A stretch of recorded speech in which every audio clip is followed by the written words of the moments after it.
Friends, welcome to our channel. మేమైతే ఈరోజు వరలక్ష్మి వ్రతాన్ని అయితే చేసుకోబోతున్నాం ఫ్రెండ్స్. అది కూడా మేము మూడో వారం చేసుకుంటున్నామండి. రెండో వారం వీలు కాకపోయింది, అందుకే చేయలేకపోయాను. చూడండి ఫ్రెండ్స్, దీపాలను అయితే పెట్టుకుంటున్నానండి. అమ్మవారి ఫోటో పెట్టుకున్నానండి. దాని ముందైతే కలసం కూడా పెట్టుకున్నాను. దాని ముందు కామాక్షి దీపాన్ని పెట్టుకున్నానండి. ఇలా సింపుల్గా ఎప్పుడు నేను పూజ చేస్తానండి. అమ్మవారికి కావాల్సింది శ్రద్ధ, భక్తి కదండి. ఆ భక్తి శ్రద్ధలు మనకు ఉంటే చాలండి. అమ్మవారికి ఎంత సింపుల్గా చేసినా, ఎలా చేసినా అమ్మవారికి మన నుంచి కోరుకునేది ఏంటండి? భక్తి శ్రద్ధ కదండి. ఆ భక్తి శ్రద్ధలతో చేస్తే అమ్మవారు ఎప్పుడు మనల్ని ఆశీర్వదిస్తూ ఉంటారండి.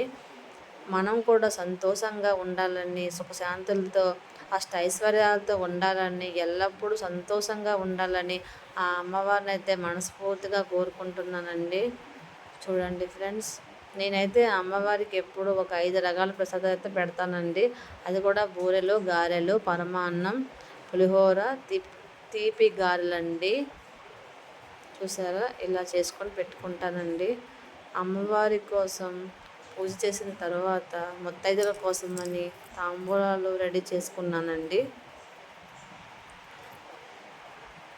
ఇలా చేసుకొని పూజ అయితే కంప్లీట్ చేసుకున్నానండి. చూసారా ఫ్రెండ్స్, మీరు కూడా ఇలానే చేసుకుంటారు అని అనుకుంటున్నాను. అందరం ఎల్లప్పుడూ సంతోషంగా ఉండాలని అమ్మవారిని కోరుకుంటున్నానండి. మీరు కూడా అలాగే కోరుకోండి. ప్లీజ్ అండి, లైక్ చేయండి, సబ్స్క్రైబ్ అండి. బాయ్ బాయ్ అండి.